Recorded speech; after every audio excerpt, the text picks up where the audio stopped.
Hello and welcome to Rajya Sabha Television. You're watching The Big Picture with me, Frank Rausan Pereira.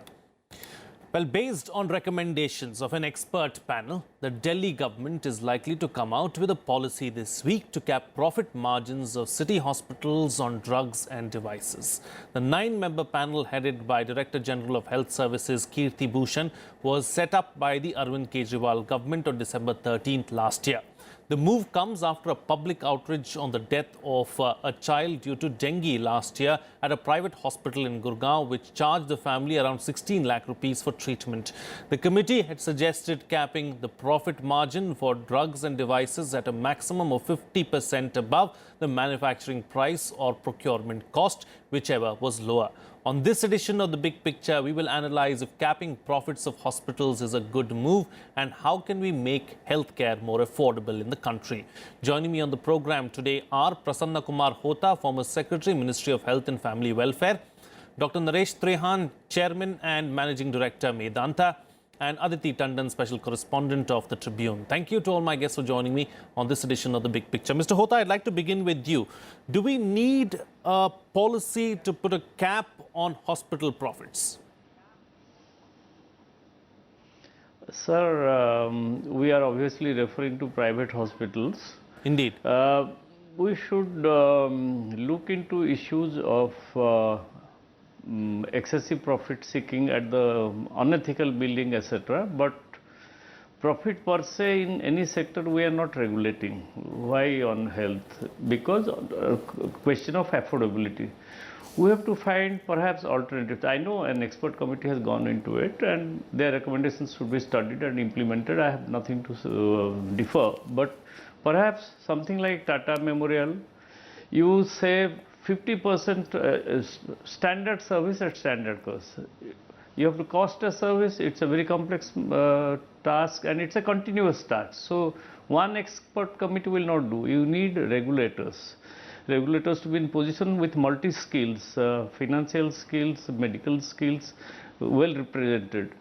So that this is a continuous activity. We should not kill the goose that lays the golden egg. More investment is needed to expand availability of health services. Ultimately, we should rely on competition as a solution to costing, etc. But in the interim time, I do agree. I have suffered myself personally also. That we need to provide standard service at standard cost and make it mandatory on all in all private hospitals and then leave them 50% of their capacity free. So there is cross subsidization. I understand there is some such system in Tata Memorial, etc. So that the general bed, general ward, etc. are well looked after, but cross subsidized by the free-to-pay patients. Okay, standard services at standard costs is what Mr. Hota is suggesting. Dr. Trehan, aren't there any checks and balances in place to already look at the issue that we're talking about, which is unethical billing and high levels of profit?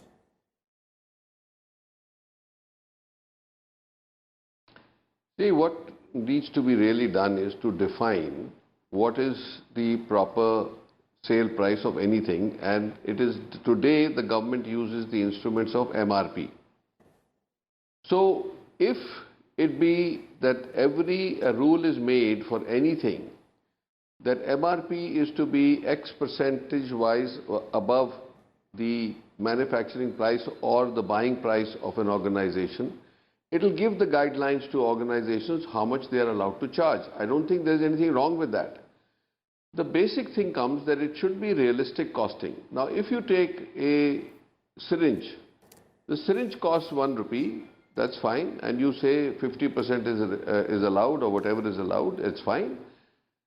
But there are many other things that go along with it which must be taken into consideration. So Mr. Hota gave a good perspective that it should be the service. That should include the realistic costing of all the materials that go into the delivery of that service, and on that we should know exactly what are the normal norms of the margins that are required for institutions like hospitals, small nursing homes, even clinics, to function financially viable. So you have to take many things into consideration. You know, Dr. If you Trehan, that want having been today's said, I'm sorry to cut you short. You're talking international about quality of margins. healthcare, I'm sorry to cut you the short. You're talking about equipment that margins. is- What are the kind of margins that hospitals work with today? No, I'm trying to tell you what happens is that the proper costing has to be done. The proper costing has been made available to the government from different agencies. So there is IIMs have done the costing on behalf of the government and the private sector. So actually the approach you have to take is, yes, you can give a cap of how much margin can be charged on a given consumable. We have been asking for it so that the guidelines are clear and nobody violates them. What we are saying is that everything needs to be done on a realistic basis and proper costing. That's about it. Otherwise, I don't think we in the healthcare sector want to provide the best healthcare at the most affordable cost. But the guidelines in which everybody has to function should be defined so that there are no vagaries in the system. Okay. Sure. Point taken. Aditi Tandon, realistic costing is what Dr. Trehan is talking about. Who's going to come about, who's going to really come out with this realistic costing, and do we have guidelines whatsoever to deal with this particular issue? So Frank, I don't really understand what is it that the Delhi government is trying to achieve, because it's not a debate that's new. You and I have been around for a while, and we know that the first time the government ever tried to regulate private profiteering by hospitals was through a very important piece of legislation called the Clinical Establishments Regulation and Registration Act. Yes. It was enacted way back in 2010, and you'll be surprised and very sad to know that only 7 state governments across this country have adopted this national law. Because we know that health is a state subject, and unless the state assemblies also pass this law, in their respective areas, it cannot be notified. Haryana, for instance, I know, Uttarakhand, I know, they've been trying and struggling to implement this particular law. And what did this law say? This precisely laid down the guidelines that Dr. Trehan is mentioning. Mr. Hota is on the program. Maybe he was involved at some time in the, drafting of this particular law. What is this law saying? It's saying very basic things. It's saying that at least you start registering your medical establishments, all kinds of diagnostic facilities, all kinds of nursing care institutions. You have so many private healthcare facilities. People are setting shop everywhere. Leave aside big groups like Medanta or Fortis or Max or bigger private healthcare chains. Majority of the people are going to very small private healthcare facilities, nursing homes. But are these nursing homes registered? Who is regulating their profits? Because majority of the population are not going to Medanta. Majority are going to community private healthcare settings, close to their homes and households. And not everybody can afford, bigger hospitals like Max or Fortis or whatever we know. But 7 state governments have yet notified this particular act, which is saying one thing, registration. Second thing, it's saying some kind of streamlining of the medical procedures and diagnostic facilities that you're offering in a particular hospital. For instance, a C-section will cost a particular package in one hospital, but will cost double that amount in another hospital. Why is that? What is the input cost of a cesarean hospital? I agree with Dr. Trehan. Somebody can determine the input cost, but, I don't think, Frank, it is possible to really cap prices in a blanket fashion. Because, for instance, even if you look at drugs, look at an important life-saving drug like ciprofloxacin, it costs about, 3.5 rupees. Even a banana costs 4 rupees in this country. I mean, sometimes I actually wonder when I'm consuming this tablet, has it, passed the quality control testing? Sure. Is it possible to manufacture high quality ciprofloxacin, which is a life-saving drug, at a cost of rupees 3 or 3.5 rupee per tablet? I really don't know if it's possible. Somebody has to sit down and find out whether all these drugs, which are being sold at low costs in the country, actually pass the quality tests, or do they actually require more money? So the first thing is to be done is to actually implement the Clinical Establishments Act. It's a work which is ready, and you just have to notify and adopt it. And all that this law is saying is you start displaying in the hospitals what are you costing for a particular procedure. Don't even regulate it, but at least put it up for the benefit of the consumer. I'm Right. going to Medanta. You put it up transparently. A C-section costs this much, you know, an oncology procedure costs this much, diagnostics costs this much, and a similar display of diagnostic facilities and their prices by other hospital facilities, so that as a consumer I have a choice. You know, I know which hospital is offering a particular service at the lowest possible cost. Why is there so much of differential Sure. in the same procedure across 10 hospitals? Point taken. Point taken. You know, Mr. Hota, Clinical Establishment Act, the way forward, should you think that, you know, we should implement it at the earliest, or is a national health policy really the way to go? Clinical Establishment Act is part of the health policy, but as I have seen in my life, having been worked in many sectors, health sector is mostly ungovernable, because a lot of them have, anyway, there is no capacity also. You can't let loose suddenly an Inspector Raj in the name of Clinical Establishment Act. I am talking of something else, technology. Instead of seeing the villainy, let us say, can the government promote a e-platform where all these prices are listed, which Aditi ji rightly said, and so that there is a comparative tool available when somebody in emergency or somebody who wants to go for pre-planned surgery goes to this government site. Government site सुनते ही हम लोग घबरा जाते हैं कि up to date नहीं होगा, well maintain नहीं होगा, बट होना चाहिए. और it could be even outsource to TCS और Infosys or whatever. Like passport has been fairly good system. Then you get a broader picture. Then even the service providers start waking up to the competition available. People see the multiple choice. So we could use technology rather than just come down with a hammer on a fly. Okay. Use of technology is the best way forward, is what Mr. Hota is suggesting. Dr. Trehan, but are hospitals willing to be transparent as far as their pricing is concerned?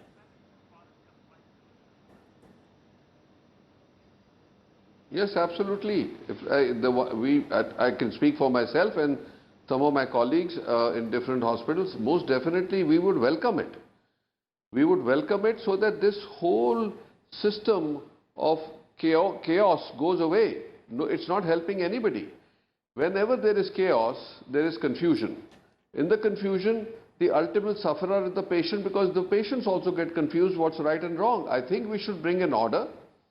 Mr. Hota's suggestions and the other colleagues' suggestions are very, very valuable. That these are the areas where one should not get overarching. There should be some guidelines in which we all should follow.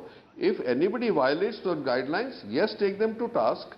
We have, like we have the Consumer Protection Act for medical negligence. Similarly, it could be for what services you offer. We have a system. We would be very happy to post our charges on a platform. It is already on our website, but it could be on a national website. It will only help people. You know, that having been said, are you open to the Delhi government's policy of capping hospital profits? Is that the way forward, do you think?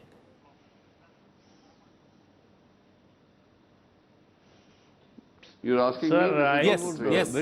Dr. Trehan, the me question or is for you. somebody else? Dr. Trehan, the question is for you. Okay, all right.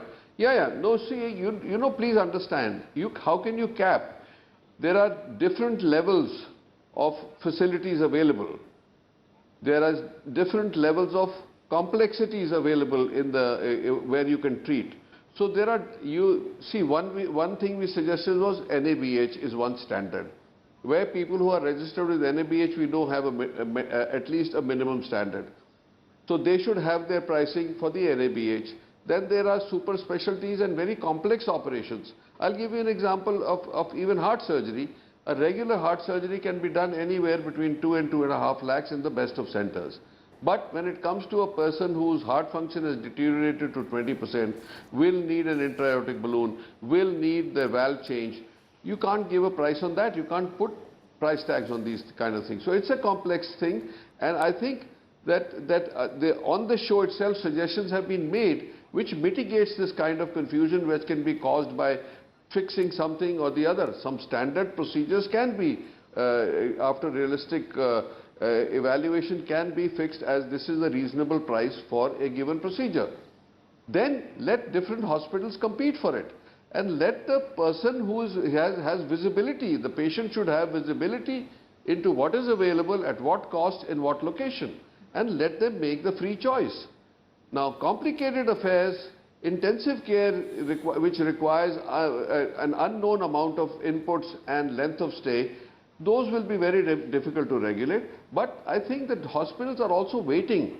We don't like this chaos. We don't like these accusations. We want that there should be some guidelines established in which we all function. We will benefit, the patient will benefit, and the government should not be like somebody said, that you can't unleash the Inspector Raj on hospitals, because it's only create more problems. Sure. Okay. It's very clear. We should only monitor the quality of care and the prices at which it is being offered. Okay. That by itself will do the whole service that we need. Point taken, Dr. Trehan. You know, Aditi, it's very clear that we need regulation as far as the hospitals are concerned. But what kind of regulation do we need? Is it self-regulation or is it something else really? See, whatever little I have understood of the health sector in our country, you know, what I see is that setting up a hospital in a private sector requires how much money? Requires around 200 to 400 crore worth of money.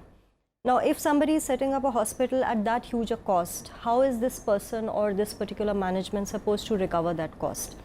One has studied models across the world, you know, writing on health, one has tried to understand how are other countries dealing with these kind of issues. You know, I've heard Dr. Devi Shetty make certain presentations, and he is repeatedly referred to a particular model called the Caribbean island model. The Caribbean region close to the US has about 35 institutions which are running in a very small rented accommodation in a shopping mall, you know, where doctors are being trained by the US.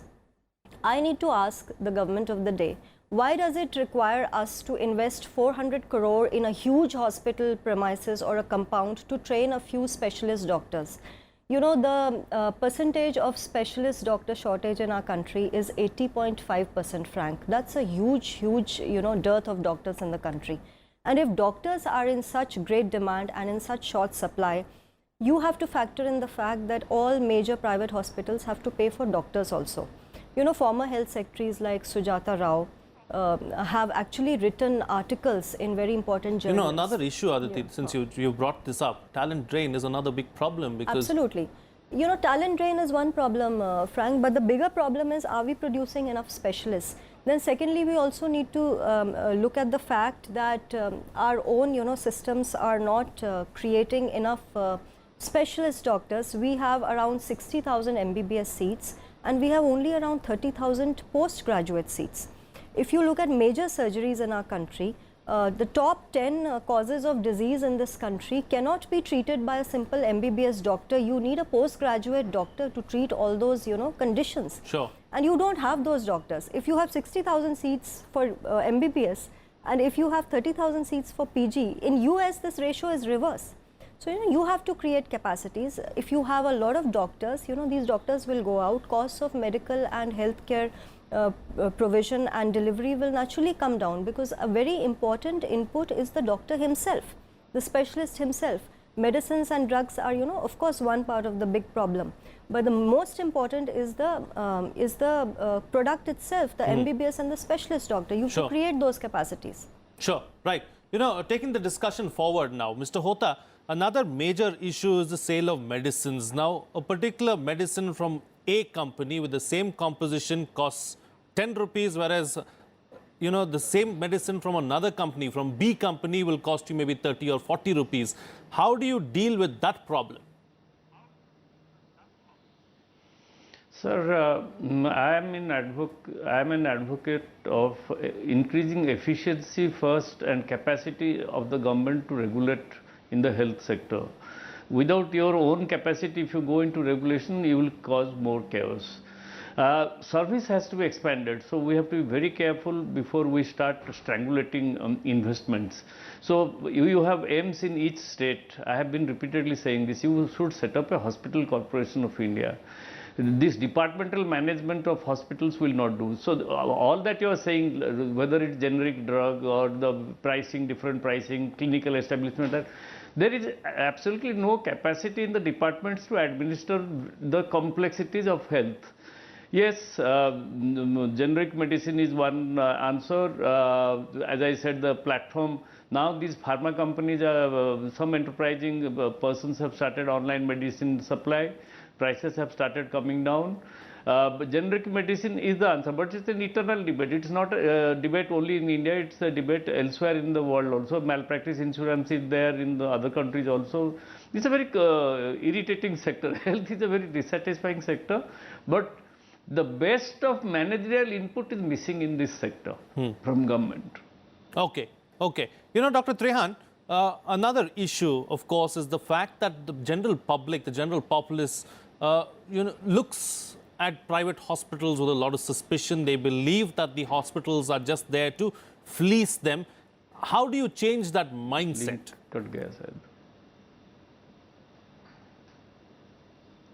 You have to understand from the patient's point of view also.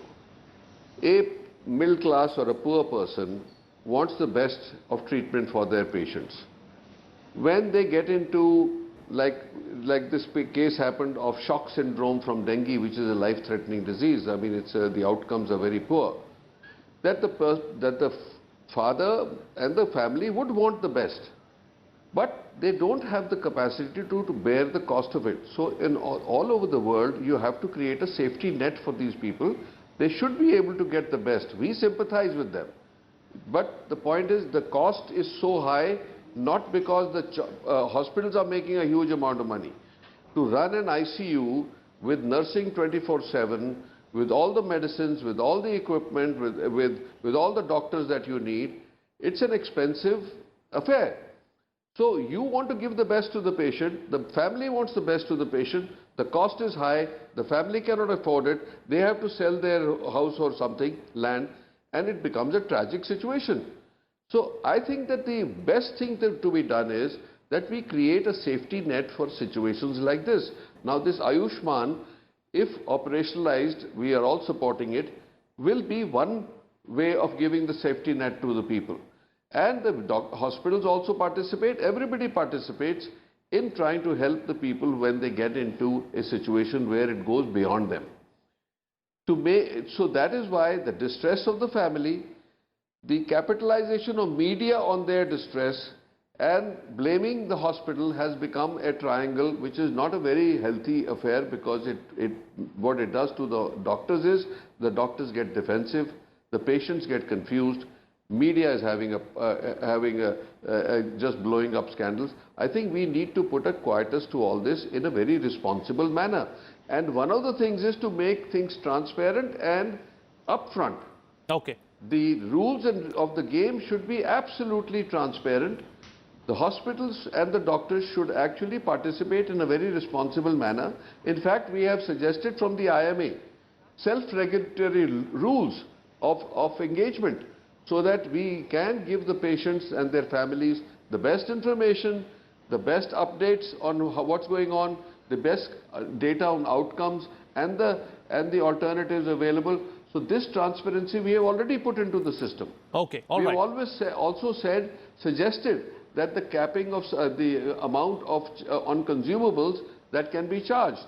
So there are many things that the medical profession is trying to do for self-regulation, so that it improves the relationship between the medical profession and the patients and their families. Okay. So I think if we work at multiple levels, where the government, after due consideration of all the factors that are going to be affected by one sort of regulation without due thought process and evaluation, is going to create more chaos. So what I'm saying is, welcome some kind of guidelines, but after due process of discussion and proper evaluation of what the real costs are. Okay, point So that taken. everybody Transparency gets to work and within those guidelines parameters. And is the way to go forward, is what Dr. Trehan is suggesting. Another issue that I want to talk about, Aditi, is that of packages that the hospitals have. You know, you go to a hospital with any ailment, with any problem, the first thing that is offered to you is a package saying, we can get this thing treated if you stay here for 2 nights and 3 days, which will cost you this much. It seems like more of a holiday package rather than a healthcare package. Now, how do we deal with that? No, I agree with you. For instance, in our own circles, we've seen so many women undergo oncology procedures, cancer surgeries. When they go into an operation theatre, they're presented with one estimate. When they come out of the operation theatre, they're presented with quite an inflated kind of an estimate. So, Frank, that getting a surgery for maybe cancer or a kidney transplant in this country can really push you into poverty. And I've seen people sell belongings, sell houses just to get this kind of treatment done. So whereas I respect the sentiment that Dr. Trehan is expressing, he's talking of something like self-regulation. But I frankly don't understand whether that's a possibility in this country because, see, even you and I, when we as patients go to a doctor, doctors are called consultants, right? But I have, and many of us have experienced in our dealings with doctors, that if you ask them a third question, they have a problem answering it. Let's be very straight. In our country, doctor has to be treated like God and you're not supposed to ask too many questions. But yes, of course, you're supposed to pay a lot of money. You're not supposed to question why a certain facility is charged in a certain manner in a package. For instance, of course, we all know that running a private hospital in this country is a huge, huge money guzzler. And one thing that maybe the government should do is reduce the cost of setting up hospitals. Maybe that is going to address part of this problem. Sure. For instance, you can set up hospitals in smaller compounds rather than have huge acreage for setting up a hospital. Indeed. But I agree that, facilities, there is a possibility of standardizing medical procedures and their costs, Frank. We have all kinds of digital technologies available. Right. We can use a software to actually analyze these kind of input and output costs and put a certain kind of an estimate to it. And then, as Dr. Trehan says, bring in specialties where you actually need, human interventions, and you can put in maybe, 10, 15, 30% extra costs. But you cannot be inflating a cancer surgery bill by 200% suddenly, before and after the operation. That is really beyond a normal patient, or, that beats us. We don't understand how it functions really. Okay, all right. Then on that note, we'll have to call it a wrap on this edition of The Big Picture. What's coming out of this discussion is that regulation is needed as far as this particular sector is concerned. Whether it's going to be self-regulation or something else depends to be seen. But at the end of the day, we need to provide affordable healthcare for the citizens of this country. With that, it's a wrap. See you again next time.